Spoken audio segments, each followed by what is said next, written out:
Olá, pecadores, pecadores CCBistas, pecadores da Congregação Cristã no Brasil, a graça. Olha aqui, você está no santo canal do Santo Cavaleiro CCB, especialista em pecadores CCBistas.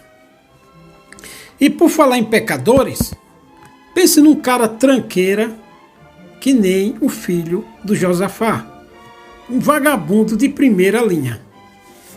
Olha, vê só de praxe o que é que um pecador faz.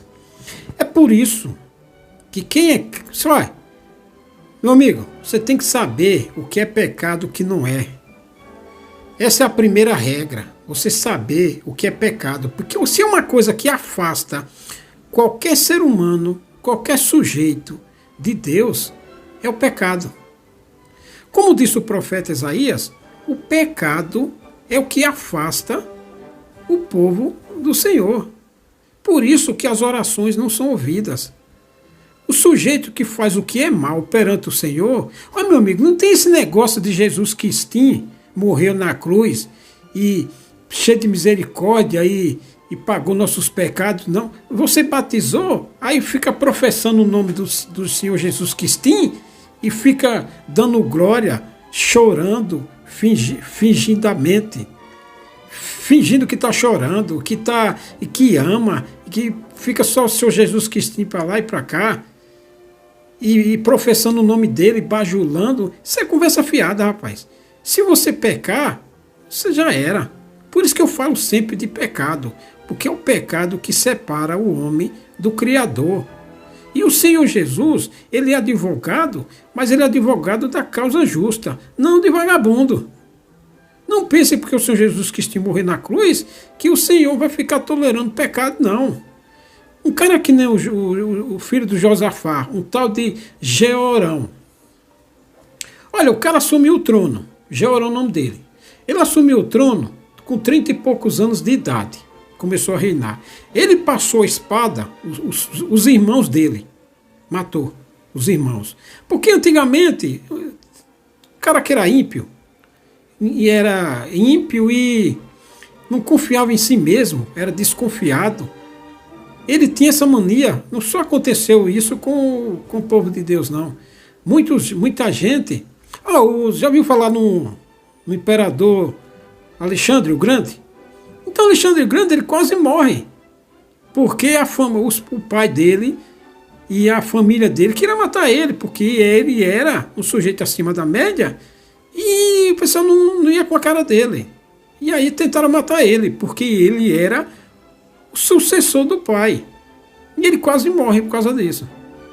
E outros tantos príncipes que morreram, que foram assassinados pelo próprio irmão. Cleópatra, já veio falar em Cleópatra. Que Cleópatra mandou matar a irmã, o irmão, porque ela desconfiava que os irmãos estavam tramando contra ela, e aí mandou matar. Isso aconteceu em muitos reinos. O cara que era por direito o rei, porque aqui no caso aqui o filho de Josafá era por direito, ele era o rei. Tanto que ele assumiu o trono, que o próprio pai botou, porque ele era o primogênito. Mas ele mandou matar os irmãos. Com certeza, alguma desconfiança tinha, ou era psicó doido. O sujeito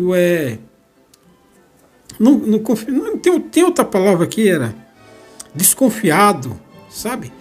Panaceia, que achava que os irmãos estavam tramando contra ele. Aí, para ficar sozinho como o filho do pai, o filho de Josafá, aí mandou matar os irmãos. Tudo isso depois da morte de Josafá, né? Que era o rei. Aí ele mandou matar os irmãos. E aí, veja só o que aconteceu com ele.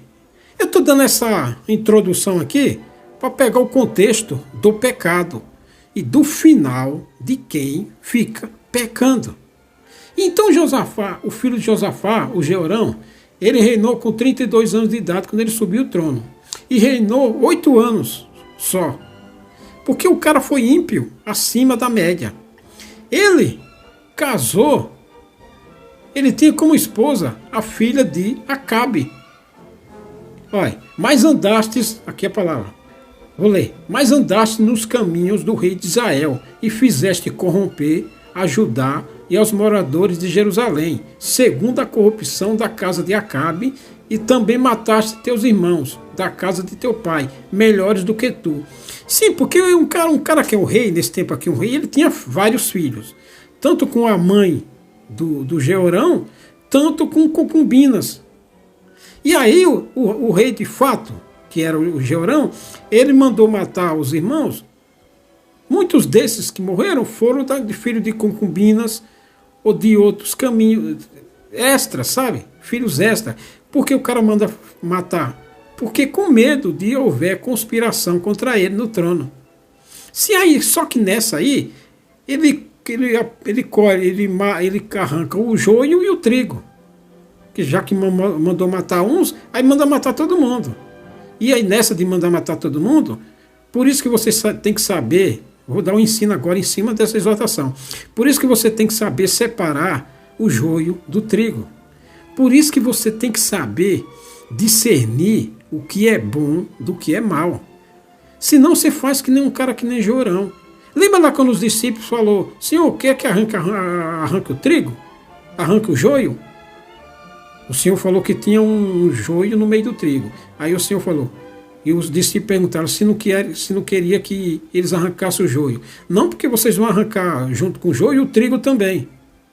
Porque primeiro, por que o Senhor Jesus falou para não arrancar o joio? Porque você sabe o que é joio e o que é trigo. Então o Senhor falou assim, não, vocês não sabem o que é joio e o que é trigo ainda. Nessa conversa de vocês querem arrancar o joio, vão arrancar o trigo também. E aí, arrancando o trigo, pratica injustiça. Por isso que eu falo sempre aqui, você tem que buscar, você tem que aprender, porque isso é aprender. Não é que nem ser besta, burro, ou babaca, e vossos filhos da puta em Cristo, que não sabe discernir entre a mão direita e a mão esquerda. Não sabe discernir entre o bem e o mal. Por isso que você tem que aprender a discernir entre o que é justo e entre o que é injusto, entre o que é reto e entre o que é torto, entre o que é santo e entre o que é profano.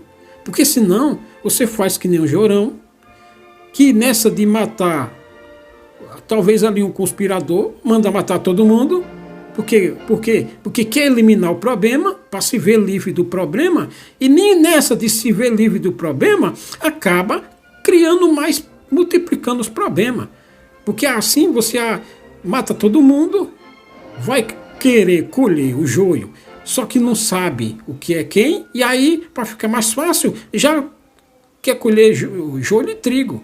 E aí, matando o trigo, comete injustiça. Por isso que o Senhor Jesus falou, não vai arrancar nada não, deixa crescer primeiro. Porque crescendo primeiro, você vai saber quem é quem, e aí você vai arrancar só o joio. É para isso que existe a sabedoria. Por isso que o rei Salomão falou que a sabedoria é excelente para dirigir. Porque quando você está dirigindo uma coisa, uma empresa, um povo, uma igreja, seja lá o que for, você tem que ter sabedoria para discernir entre o que é bom e o que é mal. Porque senão você vai cometer injustiça. E se você cometer injustiça, o Senhor arranca teu castiçal. Não sabe o que é castiçal, né? Não, você também não sabe nada, você não é só tanto ignorante. Senão o Senhor arranca o seu castiçal. E por quê? Por causa das obras más. Faz o que é mal perante o Senhor. Senão, você vê Salomão lá, quando julgou a causa das duas mulheres lá, do filho, e o que Salomão descobriu pelo quê? Pelo sentimento de quem era mãe. Senão, e para resolver o problema mais fácil, é o quê? Matar o moleque. Sabe? Então o ímpio, para resolver um problema, ele quer atrapalhar a vida de todo mundo. Por quê? Porque ele não sabe, ele não tem castiçal. Vou lhe explicar o que é castiçal. Então, o gerou, aqui ó, olha aqui o que o senhor falou aqui. Ó. Veja só o que o senhor falou aqui. Ó. Era da entrada de começou a reinar em Jerusalém, e o Jeorão reinou 8 anos em Jerusalém, e reinou em Jerusalém 8 anos, e foi-se sem deixar de si saudades. Então o rei passou 8 anos no trono, fez tanta besteira, sabe? E aí o Senhor matou. Aqui, Senhor o matou. Despertou, pois, o Senhor contra Jeorão o espírito dos filisteus. Porque o Senhor, olha, eis que o Senhor ferirá com um grande... Aqui foi o profeta Elias, que foi lá e repreendeu o rei Jeorão. Aqui, ó. Então lhe veio um escrito da parte de Elias, o profeta, que dizia, Elias mandou uma carta para o rei, dando uma chamada no rei.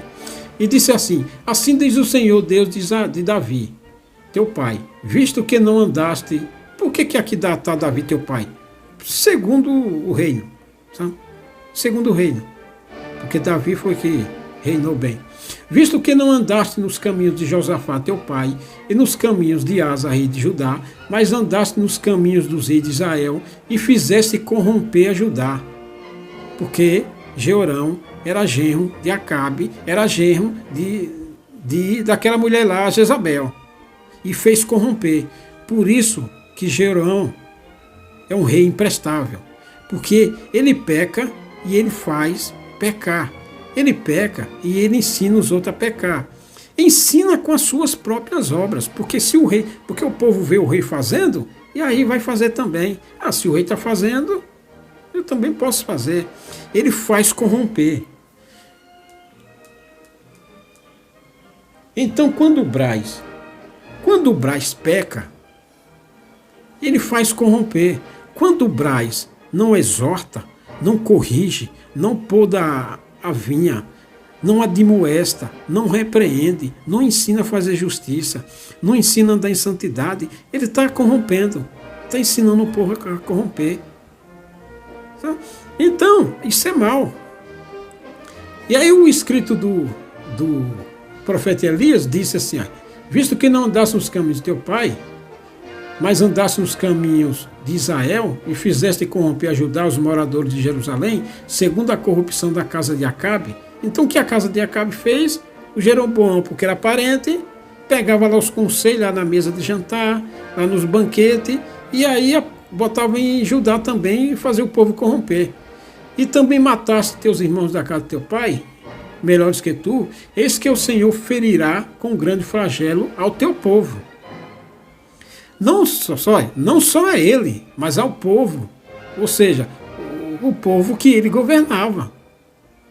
E Elias já estava nesse tempo, o povo que ele governava. Mas eis que o Senhor ferirá com grande flagelo a teu povo, e aos teus filhos, e às tuas mulheres, e a todas as tuas fazendas. Porque esse povo aqui, sob o domínio de Jeorão, estava corrompido. Porque ele ensinava o povo a se corromper, trazia os costumes da casa de Acabe, de Jezabel, e o povo se corrompia. E aí, o Senhor feriu tanto ele como o povo. Assim que nem hoje. Você acha que o Senhor Jesus quis morrer na cruz e ressuscitou, e se o Senhor não é mais isso? Não, o Senhor é isso, rapaz. O Senhor é isso ontem, hoje e eternamente. Com o Senhor não tem moleza. É culpado, é culpado. Pecou, pecou. E aí o Senhor feriu. Tu também terás uma grande enfermidade por meio de um mal nas tuas entranhas, até que te saiam as tuas entranhas por causa da enfermidade dias após dias.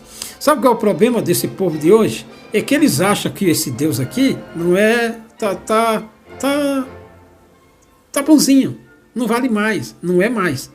Esse é o problema desse povo de hoje.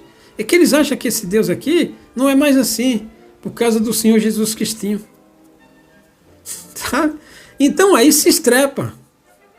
Acha que o Senhor tolera pecado. Então chamou na graça, foi batizado, sou cristão, agora as obras não precisam mais, e aquele senhor lá era muito sanguinário, aquele outro senhor lá era muito ruim, matava assim. O cara pensa que hoje o Senhor também não faz mais isso.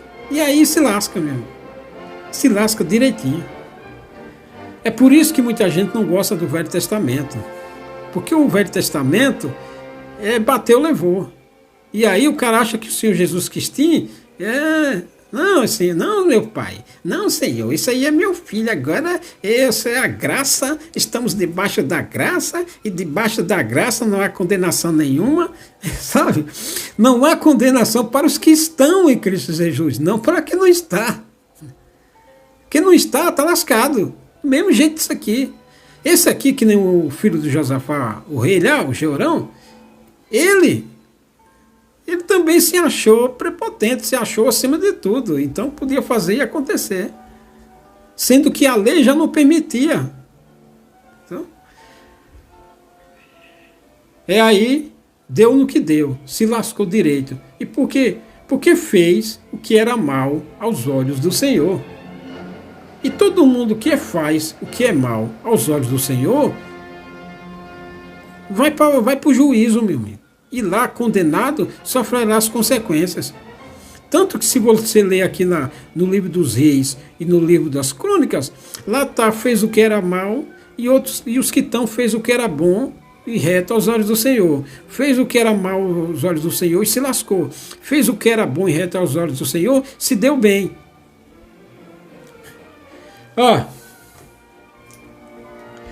Bem-aventurado aquele que lê. Não é quem busca a merda de palavra, não.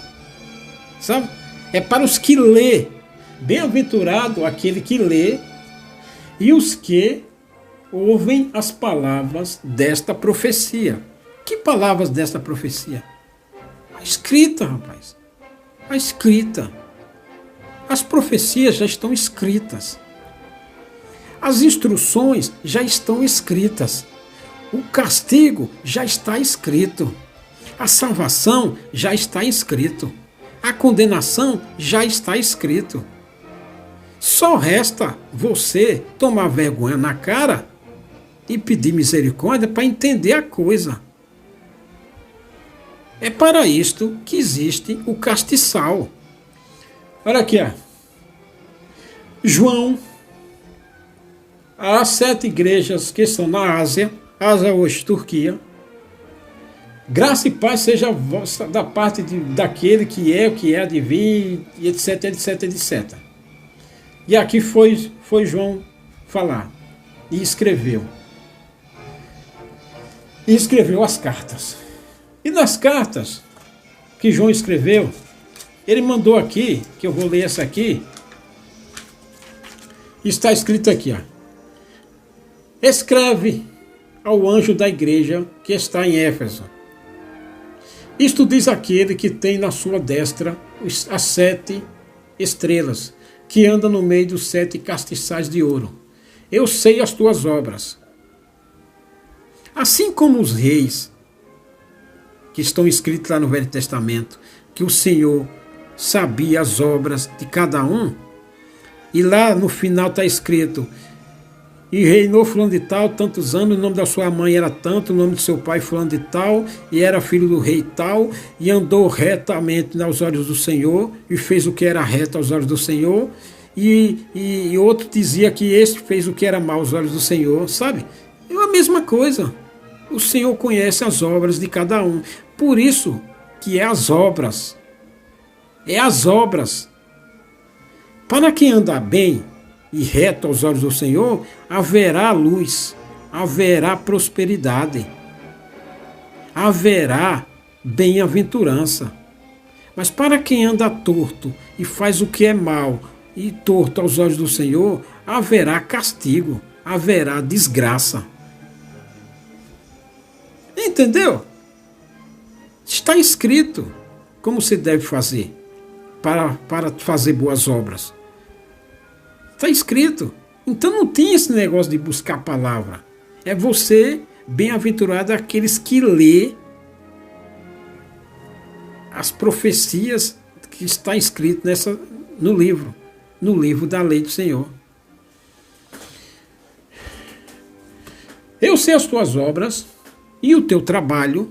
Por que o trabalho? Porque, meu amigo, dá trabalho você fazer bem. Dá trabalho nesse mundo você andar reto, você andar justo, você praticar retidão, você entrar no caminho da retidão e trilhar ele, dá trabalho. Porque você vai ver muito vagabundo, muito vigarista, muito corrupto, muito salafrário, muito gente mentirosa e falso. Dá trabalho. Eu sei as tuas obras e o teu trabalho e a tua paciência. Então você tem que ter paciência para conviver num mundo de pecadores e ser bestas. Ah, você tem que ter paciência, amigo. E dar trabalho. Porque esse povo sabe quem é esse povo. Tudo nessa congregação, nessa geração perversa e maligna, é falso. É tudo falso. O amor é fingido, o glória a Deus é fingido, a caridade é fingida, tudo é falso nesse povo. Tudo é falso. Aparentemente é bonitinho, mas todas as obras deles são falsas. É tudo falsidade. Tudo na congregação é falso. Então você tem que ter paciência. E isso dá trabalho. Porque chega uma hora que você fala, nossa, tudo que você for falar para esse povo e for reto, for bom perante o Senhor, eles vão dizer que você é do inimigo, que você está contrário à obra. Então por isso que dá trabalho e você tem que ter paciência. E aí por isso que o Senhor falou assim, olha, eu sei as tuas obras, eu sei o seu trabalho, eu sei a sua paciência. E que não podes sofrer os maus. Porque se você conhecer os pecadores sem ser bestas, porque os pecadores sem ser bestas são insofríveis, são um povinho falso. É difícil você conviver com eles. Porque eles detestam o que é justo. Eles não leem a Escritura. Eles não têm conhecimento de nada. Aí você chega com a luz, aí eles vão dizer que você é trevas. Dá trabalho. Que não pode sofrer os maus. E puseste à prova os que se dizem ser apóstolos e não são. E tu o achastes mentirosos. Então, se você tem um castiçal, que eu vou ler aqui o castiçal, que eu vou lhe explicar aqui o castiçal. Se você tem um castiçal e todas as lâmpadas estão acesas, e aí você vê que o ancião, que os vossos capeta em Cristo, que a merda do cooperador, do diácono, do cooperador do jovem, do ancião, do Braz, esse povo é tudo mentiroso, desgraçado, esses pecadores, esse besta, é tudo falso. Aí, meu amigo, você não consegue sofrer eles. E aí você acha eles mentirosos, e você vê que eles são mentirosos, aí o Senhor fala, Senhor, que negócio é isso aqui, rapaz? Não dá para ficar aqui, não. Não dá para suportar esses pecadores, não. Como é que eu faço aqui? Povo doido é esse? E sofreste, e tem paciência, e trabalhaste pelo meu nome, e não te cansaste. E sofreste, porque você vê esses pecadores se ser bestas, você vê os vossos capeta em Cristo, no Braz, você vê as sacanagens que são feitas na congregação, e aí você cansa, e aí você sofre, e aí você tem que ter paciência, e aí você dá trabalho isso, e aí você desfalece. E aí tem muita gente que fala assim, rapaz, como é que você sabe do evangelho e fica na congregação? Porque não entende isso aqui. Não entende isso aqui. Eu sei das sacanagens na congregação, e fico na congregação por causa disso aqui, meu amigo. É por causa disso aqui. Você não teve capacidade para fazer isso aqui. De sofrer, de ter paciência, de trabalhar pelo nome do Senhor. Qual é o nome do Senhor? Qual é o nome do Senhor? O reinado do Senhor. O rei dos judeus, que foi escrito lá na cruz. A inscrição lá. O rei dos judeus. A palavra do Senhor. A justiça, a verdade, a equidade. Sofrer por causa disso. E onde você que sofre por causa disso? É na congregação. Porque lá só tem sacanagem. Vossa sacanagem em Cristo. Lá tem sacanagem, você vai sofrer lá. Você vai sofrer onde? Em outras igrejas que não tem? Então aqui está a carta que foi escrita, não só para quem estava em Éfeso, para os que estavam em Éfeso também, que leu a carta e entendeu e viu, e para a geração futura. Entendeu? É por isso que eu vejo a sacanagem que estão na congregação, os falsos, os mentirosos, os hipócritas, os soberbos, esse povo, tudo é falso na congregação, tudo. Então vê essa sacanagem toda e tu continua lá dentro. Porque essa geração perversa e maligna vai passar. Ah, vai passar. Todos eles passaram, esses também. E já começou. E aí eu tô lá. Por quê? Por que eu tô lá? Aqui, ó. Aqui, ó. Ah! Aqui, ó. Lembra-te, pois, de onde caíste, e arrepende-te, e pratica as primeiras obras. Quando não, brevemente a ti virei, e tirarei do seu lugar o teu castiçal, se não se arrependeres. Aquelas pessoas que não se arrependem dos seus maus, dos seus pecados, dos seus maus caminhos, que foram repreendidas, que não quiseram, que andam no caminho do pecado e da sacanagem, o Senhor vem e retira o castiçal. E o que é o castiçal? O castiçal é quando você é batizado na congregação cristã no Brasil, seu nome é escrito no livro da vida, no livro das crônicas. Lá vai ser anotada as suas obras, como as crônicas do rei Assuero, que anotou o que Mardoqueu fez. Lá vai ter um castiçal, e dentro desse um castiçal com seu nome, e nesse castiçal, o castiçal é feito de uma peça de ouro batido, uma peça de ouro e feito um castiçal nela. E lá, 7 lâmpadas. E lá está seu nome, o seu castiçal, o livro das crônicas, e lá tem as 7 lâmpadas que iluminam os seus caminhos na sua vida. Essa é a luz, os 7 Espíritos de Deus que ilumina a sua vida. E ali, e te iluminando, você vai praticando as obras. Quando você está praticando boas obras, andando no caminho da retidão, aquelas luzes são acesas e ali você tem vida. E aí o Senhor vai te guiando. Quando você começa a pecar e tudo, aquele castiçal é tirado e você fica nas trevas. E ficando nas trevas, você vai fazer que nem o rei, filho do Josafá, o rei Jeorão. E aí vai praticar as obras, vai buscar outro castiçal, outro conselheiro. Que o filho de Josafá foi buscar, o Jeorão, foi buscar outro conselheiro. Foi buscar Acabe e a Jezabel. E aí se lascou de vez. Então quando você tem um castiçal, a sua guia é o Senhor. Porque ele tem, no castiçal tem 7 lâmpadas. E ali serão seus conselheiros. A iluminação, o entendimento, o conhecimento, a sabedoria, que você vai buscando e vai desenvolvendo e vai iluminando a sua vida material e principalmente a sua vida espiritual. Aliás, não devo dizer vida material primeiro, devo dizer vida espiritual primeiro.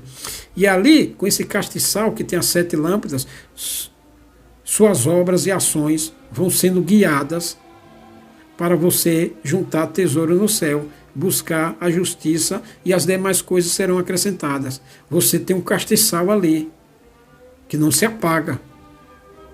E ali as suas obras vão sendo escritas.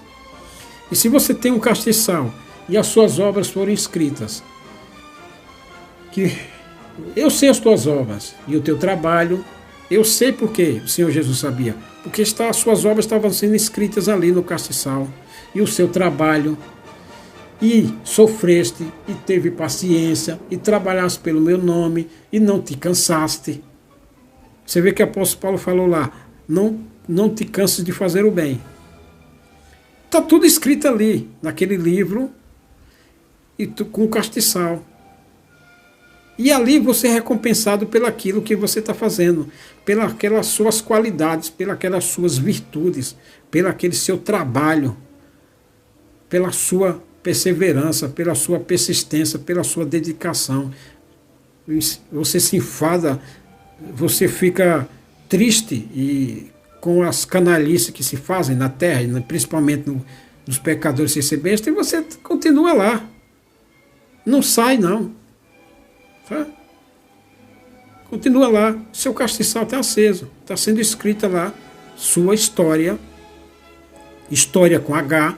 Suas crônicas. E aí, não vou entrar no resto agora, não. Mas é isso o castiçal.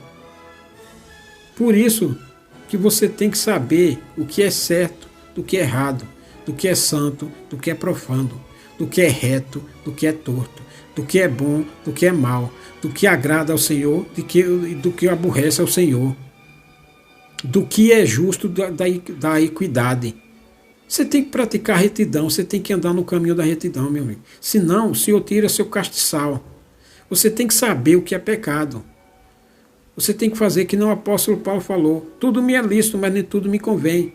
Tudo me é lícito, mas eu não me deixarei ser dominado pelas coisas. Para você manter o seu castiçal. Por isso você tem que saber o que é pecado e o que não é. Para você não praticar o pecado. Porque se você não souber o que é pecado, você vai fazer o que é pecado e não vai fazer o que não é pecado. Ou seja, você vai se enrolar todinho.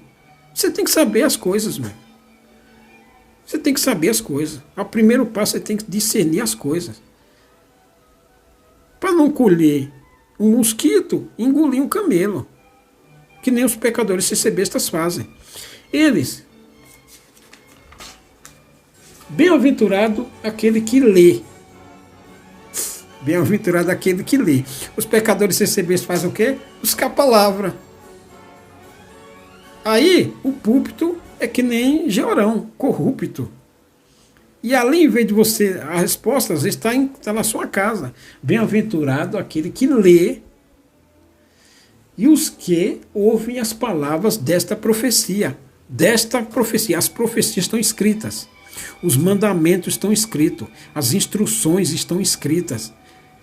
A direção, o caminho das boas obras para você fazer, é só você atentar e saber o que é. Porque se você fizer, a profecia já está escrita para você. Porque se você trilhar o caminho reto, as profecias já estão escritas para você. Se você trilhar o caminho mal, as profecias já estão escritas para você, que é o castigo. Não tem esse negócio de buscar a palavra. Então está escrito que é bem-aventurado aquele que lê. E nos Salmos lá está cheio dizendo, bem-aventurados que meditam no caminho do Senhor dia e noite. Porque as profecias para bem ou para mal já estão escritas. O resto é conversa vagabunda. É evangelho vagabundo. É Bíblia vagabunda. É comerciante da fé. É pistoleiro sem vergonha, estelionatário. É teologia barata. Tudo já está escrito. Para bem ou para mal já está escrito. Bem-aventurado aquele que lê, que medita, que reflete no que já está escrito. E não deixe que as lâmpadas do seu castiçal apaguem, porque senão você vai buscar conselhos vagabundos com Acabe e com Jezabel. E aí você está lascado. Até mais.